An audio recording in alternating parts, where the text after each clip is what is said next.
Please आपका market का daily dose आज के लिए यानी 10 अगस्त 2026 के लिए, that is the 10th of August 2026, that is Monday. So again माफ़ी चाहूँगा, थोड़े इंटरवल के बाद आ रहा हूँ।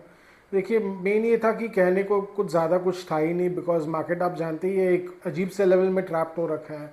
24,500 से लेके 24,600 650 के बीच एकदम से ट्रैप्ड हो रखा है, कुछ करता ही नहीं बन रहा है।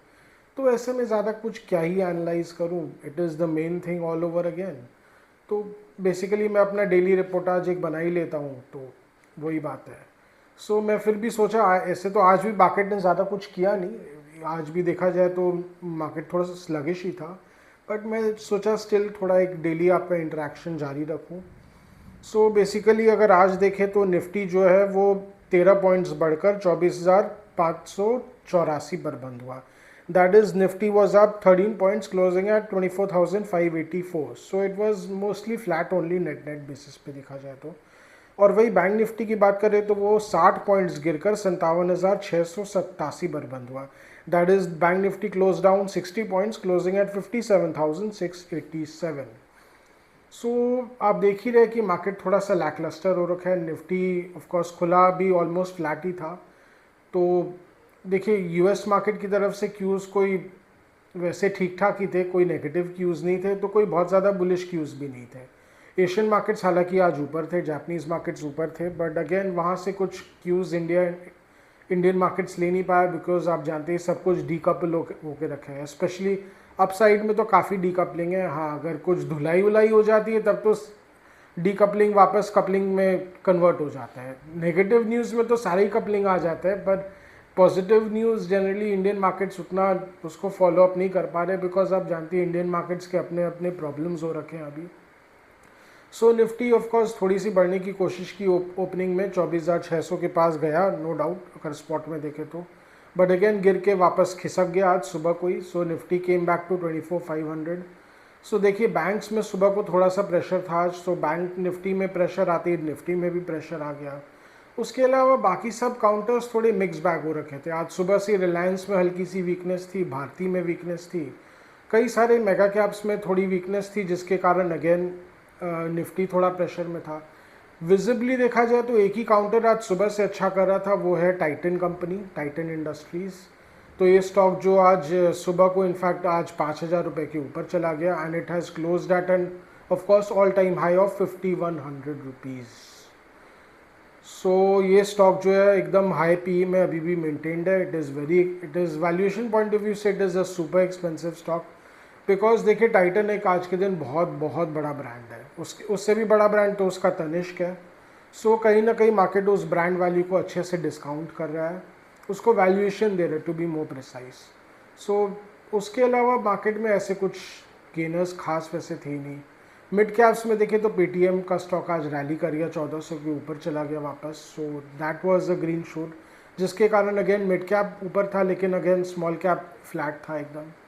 सो निफ्टी ने कई बार आज सुबह की पिटाई के बाद निफ्टी रिकवर किया, नो डाउट, पर निफ्टी ने 24,600 के ऊपर सस्टेन करने की कोशिश की कई बार, पर वो सस्टेन कर नहीं पाया। एकदम साफ दिख रहा है कि 24,600 के ऊपर कुछ सेलिंग भी है और बाइंग एग्जॉशन भी एकदम साफ दिख रहा है। मुझे जहाँ तक लग रहा है कुछ ऑपरेटर बेस्ड सेलिंग भी आ रहा है, they are unloading much of there भी, जिन लोग जिसको बोलते हैं ना डिस्ट्रीब्यूशन इफेक्ट भी देखने को मिल रहा है 24,600 के ऊपर निफ्टी में। तो कहीं ना कहीं उसके कारण भी निफ्टी जो है लड़खड़ा जा रहा है। अच्छे न्यूज़ अगर कुछ आते भी है तो निफ्टी उसको फॉलो अप नहीं कर पाता है। उसके अलावा देखिए इंस्टीट्यूशनल बाइंग भी यहाँ पे एकदम ड्राई हो रखा है। मैंने पहले भी कहा था डीआई बाइंग एकदम स्लो हो चुका है, एफआई बाइंग तो स्लो है ही। हालांकि आज सरप्राइजिंगली एफआईएस ने 2,000 करोड़ की माल ली है, पर देखिए अग्रेसिव बाइंग कहीं नहीं है बाजार में, इंस्टीट्यूशंस की तरफ से कोई भी अग्रेसिव बाइंग नहीं हो रहा है। They are being very defensive now, because देखिए वही बढ़े हुए भाव में वो चाहते हैं कि स्मॉल इन्वेस्टर आए, एचएनआईज आके ले, मैंने वो भी चाहते हैं कि कोई मुर्गा आए और वो मुर्गा बन जाए, जिससे कि इनके लिए थोड़ा काम आसान हो जाए। पर अगेन वो भी जो एचएनआईज जैसे लोग हैं, उन लोग अगेन सोचते हैं कि हम इंस्टीट्यूशंस को मुर्गा बनाएं, उनको माल पिला के निकल जाए, तो वही वाली बात है। तो मार्केट फिर ऐसे में कुछ कर नहीं पा रहा है। उसके अलावा देखिए कहीं ना कहीं क्यूज़ भी थोड़े से, पॉलिटिकल एनवायरनमेंट आप जानते हैं इंडिया का भी काफ़ी चार्ज अप हो रखा है। अभी कॉकरोच जनता पार्टी ने सब कुछ काफ़ी चार्ज अप कर रखा है। देखिए उसके अलावा आप जानते ही होंगे कि एक अमेरिका के सेनेट में जो 100% टैरिफ बिल है वो पास हो चुका है। तो बेसिकली इंडिया को रशियन ऑयल परचेज करने के लिए पनिश किया जा रहा है along with China, along with two other major nations, but India and China are the main, जिसको बोलते हैं ना, मेन कंटेंडर्स इन दैट। तो बेसिकली हालांकि यूरोप जो रशिया से गैस ले रहा है, तेल भी ले रहा है, उनको साइड किया गया, उनको स्पेशल डिस्काउंट दिया गया है। तो special punishment for India and China, और India to be more precise. तो देखिए उसके कारण कहीं ना कहीं थोड़ा सा नेगेटिव सेंटिमेंट है। डर है कि ये यूएस हाउस में भी पास हो जाएगा, वहाँ का जो लोकसभा है अमेरिका का, यूएस हाउस ऑफ रिप्रेजेंटेटिव्स, वहाँ पे भी अच्छे आसार है कि पास हो ही जाएगा। बिकॉज आप जानती हैं कि सेनेट में तो एकदम ओवरवेलमिंग मेजॉरिटी से पास हो चुका है। सो 86 vote out of 100 were for the bill, जिसमें ऑफ कोर्स रिपब्लिकन्स तो शामिल है ही। तो इसका मतलब मोस्ट लाइकली हाउस में भी रिपब्लिकन सपोर्ट कर ही देंगे, और ऐसा हुआ तो फिर तो बिल तो पास हो ही जाएगा। ये बिल बेसिकली राष्ट्रपति ट्रंप को ये अथॉरिटी दे देगा, ये पावर दे देगा 100% टैरिफ लगाने के लिए। अब वो उसको लगाते हैं कि नहीं, वो उनकी मर्जी है। सो देखिए इंटरेस्टिंग बात ये है कि शनिवार को उनके जो उपराष्ट्रपति है जेडी वैंस, उनका फ़ोन आया मोदी जी को। हालांकि देखिए ज़्यादा डिटेल तो कुछ आया नहीं टेलीफोनिक कॉन्वर्सेशन का, इतना ही आया कि उन्होंने जेडी वैंस को उनके चौथे बच्चे होने पर कॉन्ग्रेचुलेट कर दिया। उसके अलावा कुछ बस हम लोग ने आपसी कोऑपरेशन को डिस्कस किया। बट हो सकता है मेरा जहाँ तक लग रहा है इसको लेके कहीं ना कहीं कश्मकश चल रही है अमेरिका की तरफ से। देखिए ब्लैकमेलिंग चल रही है पीछे से। अमेरिका तो देखिए आज के दिन ब्लैकमेलर नंबर 1 है, वो तो कोई दो राय है ही नहीं इसमें। तो अब तो खुल के ब्लैकमेल करते हैं, सो वही वाली बात है। और उसके अलावा देखिए FCRA बिल को भी एकदम ओपनली ब्लैकमेल किया ही जा रहा है अमेरिका की तरफ से। हालांकि ये बात अलग है कि अमेरिका का खुद का एक सिमिलर बिल है जो कि फॉरेन एजेंट्स को काफ़ी कंट्रोल करके रखता है। कोई भी फॉरेन कंट्रीब्यूशन आती है, रिलीजियस कंट्रीब्यूशन, उसको अच्छी तरह कंट्रोल करके रखता है। तो ये वही देखिए डबल स्टैंडर्ड्स वेस्ट में तो दे आर सो नॉर्मलाइज्ड कि उनको फील भी नहीं होता है।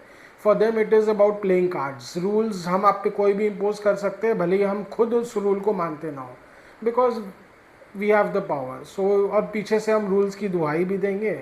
वही वाली बात है, वही जो कॉलोनियल ईरा वाली बात है ये तो कुछ हद तक इसमें देखिए रेसिज्म भी शामिल है कि हम गोरी चमड़ी के नाम पे हम कुछ भी हम बोल लेंगे, वो वाली बात भी है इसमें, नो डाउट। सो ये सब चीज़ें देखिए कहीं ना कहीं मार्केट को रोक के रखे हैं। मेरा ये मानना है कि इसने भी काफ़ी हद तक मार्केट को रोक के रखा है। जब ये सब धमकियाँ मार्केट में चलती रहती है तो मार्केट में कश्मकश तो चलेगा ही। मार्केट में एक डर बना रहते कब क्या पता क्या हो जाए। सो यही चीज़ें जब तक अब ये ख़त्म नहीं हो जाता है। देखिए पार्लियामेंट में इसी हफ्ता हो सकता है कि FCRA बिल फाइनली पेश हो जाए, एंड अगर पेश हो जाता है तब तो फिर पारित हो जाएगा, गवर्नमेंट के पास उतनी मेजॉरिटी है। बट ऐसे अच्छे चांसेस भी हैं कि एक बार के लिए टाल दिया जाएगा और इसको स्टैंडिंग कमेटी को भेज दिया जाएगा। अगर ऐसा होता है तो अच्छा भी है, मार्केट के पॉइंट ऑफ व्यू से अच्छा है। हालांकि देश का जो नेशनल सिक्योरिटी का इंटरेस्ट है उसके हिसाब से तो देखिए ख़राब है, no doubt. But at times सब कुछ ट्रेड ऑफ चलता रहता है, तो वही वाली बात है। और अगर पास हो जाता है तो देखिए नेगेटिव रिएक्शंस आ सकते हैं अमेरिका की तरफ से, उसके कारण भी स्टॉक मार्केट देखिए नेगेटिवली अफेक्ट हो सकता है, इसमें कोई दो राय नहीं है। सो इन्वेस्टर्स जो शॉर्ट टर्म इन्वेस्टर्स है दे शुड वॉच आउट। अगर नेगेटिव इम्पैक्ट आता है तब तो देखिए निफ्टी जो है एक बार 24,000 के लेवल्स तक जा सकता है। और बाकी ये 100% टैरिफ बिल अगर पास हो जाता है तो इसका तो नेगेटिव इम्पैक्ट बहुत बहुत बुरा हो सकता है। मेरा ये मानना है कि 5% तो निफ्टी गिरना कहीं नहीं गया। I will not be surprise अगर निफ्टी बहुत एडवर्सली रिएक्ट कर जाए, निफ्टी एकदम से 10% टूट जाए तो I will not be surprised. ये टैरिफ बिल बहुत बहुत सीवियर है, हो सकता है ये भी उस हिसाब से ही किया जा रहा हो, पीछे से उस मंशा से ही की जा रही हो। देखिए चाइना पे 100% टैरिफ लगाना कोई आसान काम नहीं है। अमेरिका पहले भी वो कर चुके हैं, लास्ट ईयर कर ही चुके, उनको वो पीछे हटना पड़ा। तो चाइना पे अगर लगा भी देंगे तो उनको पीछे हटना पड़ जाएगा। इंडिया रिलेटिवली वीकर नेशन है, तो इंडिया पे तो अपनी धौंस जमा के रहेंगे, तो वही वाली बात है। सो देखिए ये सब कोई चीज़ें हैं जो मार्केट को अभी रोक के रखी है।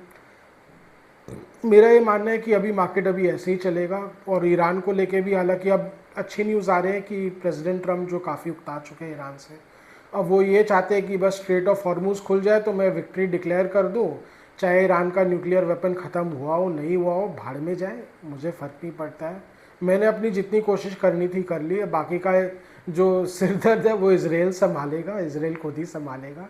सो वही वाली बात है। सो मुझे जहाँ तक लगता है वहाँ से मार्केट को कुछ ना कुछ रिलीफ मिल जाएगा, ब्रेक थ्रू हो जाना चाहिए।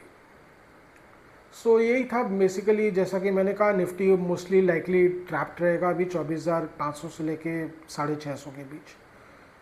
तो ब्रेक थ्रू तो अगर तगड़ी इंस्टीट्यूशनल बाइंग आती है तब तो क्या पता ब्रेक थ्रू आ भी जाए, 24,000 650 के ऊपर निफ्टी चल भी जाए। बट अगेन 24,750 के आसपास अगेन रेजिस्टेंस आ सकता है, और मुझे अभी फ़िलहाल लग नहीं रहा कि इस लेवल से ऊपर निफ्टी चल पाए because of the political atmosphere basically. बाकी इंडिविजुअल गेम्स कुछ ना कुछ चलते रहेंगी। हाँ, 2 स्टॉक मुझे अभी बहुत अच्छी मेरे नज़र में आए जो अभी करेक्ट किए हैं। अगर जैसे ज्योति सीएनसी है, ये स्टॉक अभी 50% से ज़्यादा करेक्ट कर चुके हैं अपने हाई से। तो ये स्टॉक एक long term point of view से बहुत ही अच्छा स्टॉक है। फंडामेंटली लॉन्ग टर्म, हालांकि एक्सपेंसिव स्टॉक है वैल्यूएशन वाइज, बट इसका जो बिजनेस प्रॉस्पेक्ट है बहुत तगड़ा है। ज्योति सीएनसी ये एक जो लॉन्ग टर्म इन्वेस्टर्स जो अच्छे लॉन्ग टर्म बेट्स देखना चाहते हैं, लेना चाहते हैं, उनके लिए बहुत अच्छा स्टॉक है ज्योति सीएनसी। और एक और स्टॉक है जो मेरी नज़र में पड़ा है, वो है आइनॉक्स विंड। ये स्टॉक 250 रुपये के हाई से अब 74 रुपये के लेवल पे आ चुका है, एकदम लगातार करेक्ट करते चला गया है। So basically it has been an operator driven stock, जो ऑपरेटर ऊपर के लेवल्स में डंप करके निकल चुके हैं। बट इसमें इतनी जो लंबी चौड़ी करेक्शन आई, इसके कारण स्टॉक काफ़ी सस्ता हो गया। जो स्टॉक अभी 70 के पी के ऊपर चला गया था, अब ये 35 के पी पे आ चुका है, और हो सकता है और करेक्शन अगर हो जाए तो 30 के पी के आसपास आ जाएगा। So which is not very bad for a mid cap counter.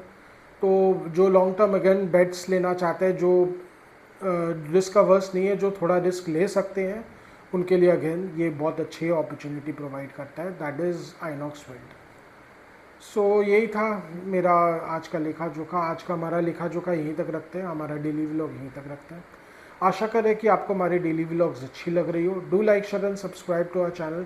Do hit the bell icon for regular update on our videos. अगर आपको कुछ स्टॉक स्पेसिफिक जानना हो, मार्केट के बारे में कुछ जानना हो, या कुछ सेक्टर स्पेसिफिक जानना हो, तो please write in a comment section, will get back to you, help you in any way possible as much as possible. And again अगर आपको कुछ फीडबैक कमेंट्स देना हो तो please write in a comment section.